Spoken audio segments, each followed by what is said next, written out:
दोस्तों, आजकल की इस भागदौड़ की ज़िंदगी में हमें बहुत सारे जो है दुखों का सामना करना पड़ता है। जैसे जैसे हमारी ज़िंदगी एक बचपन से बुढ़ापे की ओर बढ़ती है, ठीक उसी तरीके से हमारे दुख और कष्ट भी बहुत ज़्यादा मात्रा में बढ़ने लगते हैं। क्या आपने कभी विचार किया है कि ये दुख हमारे मन में क्यों उत्पन्न होते हैं और इसे किस तरीके से दूर किया जा सकता है? इस वीडियो में भगवान बुद्ध के द्वारा बताए गए कुछ कारणों को विस्तार से बताया गया है। जानने के लिए वीडियो में जो है अंत तक बने रहिएगा। एक बार गौतम बुद्ध और उनके शिष्य एक वन से गुजर रहे थे। बहुत देर चलने के बाद सभी लोग लगभग थक चुके थे। तभी बुद्ध और उनके शिष्य एक विशाल पेड़ के नीचे बैठ जाते हैं। उस पेड़ के नीचे एक अलग सी शांति होती है और सभी चुपचाप शांति का अनुभव कर रहे होते हैं।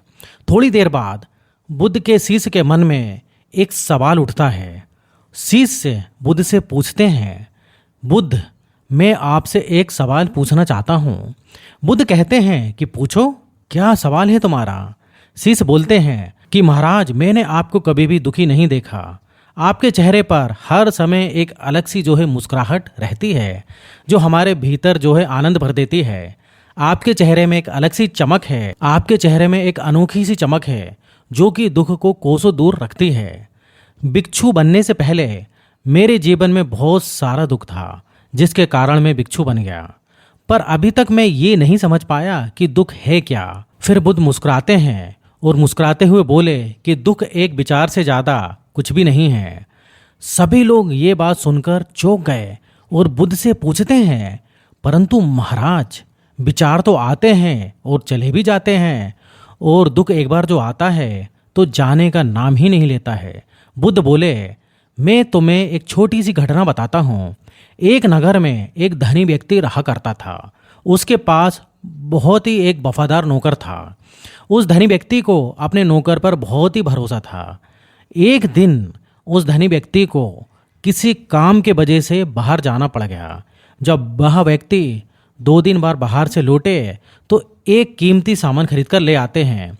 वह व्यक्ति उस कीमती सामान को जो है अपना बड़ा ही सजा कर रखता था और अपने नौकर से कह देता था कि तुम्हें खास तौर से इस चीज़ का ध्यान रखना है। ध्यान रखिए, इससे टूटना नहीं है। ये मेरे लिए बहुत ही महत्वपूर्ण है। नौकर कहता है, जी मालिक, मैं इसका पूरा ख्याल रखूंगा, आप बिल्कुल भी चिंता ना करें। अगले ही दिन वह नौकर पूरे घर की सफाई कर रहा होता है। सफाई करते वक्त जब उसके मालिक की जो वो कीमती चीज़ थी उसे हाथ में लेकर साफ करता है तो किसी कारणवश वह उसके हाथ से फिसल जाता है और वो सामान नीचे गिर जाता है।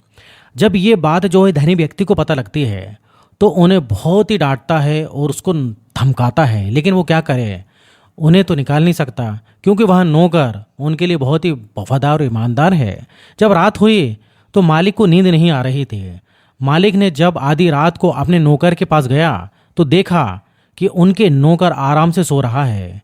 ये देखकर मालिक को बहुत गुस्सा आया, लेकिन फिर भी वह क्या कर सकता था। वह उसे निकाल तो नहीं सकता था क्योंकि उनका नौकर बहुत ही ईमानदार और वफादार था। ये देखकर मालिक अपने कमरे में चला जाता है और अगले दिन सुबह धनी व्यक्ति सोचता है कि मैं इस समस्या से कैसे निकलूं। फिर उस व्यक्ति को एक तरकीब समझ में आती है। वह अपने नौकर के पास जाता है और अपने नौकर से कहता है कि मुझे बहुत दुख हो रहा है, ये चीज़ बताते हुए कि कल जो तुमने सामान तोड़ा था वो सामान वास्तव में मैं तुम्हारे लिए लाया था। मैं तुम्हें उपहार देना चाहता था, परंतु ऐसा हो नहीं पाया।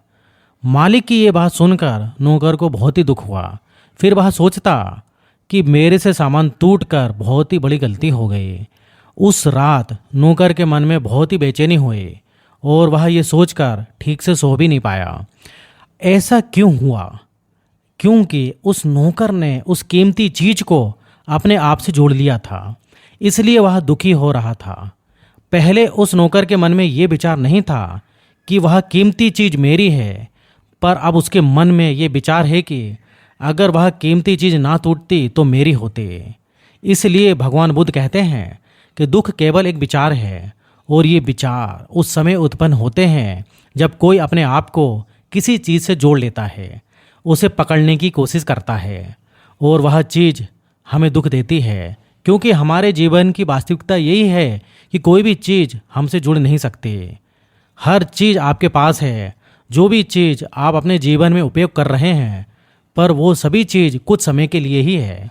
कुछ समय के बाद वो आपसे छूट ही जाएगी और यही वास्तविक घटना है जो आपको स्वीकार करना होगा।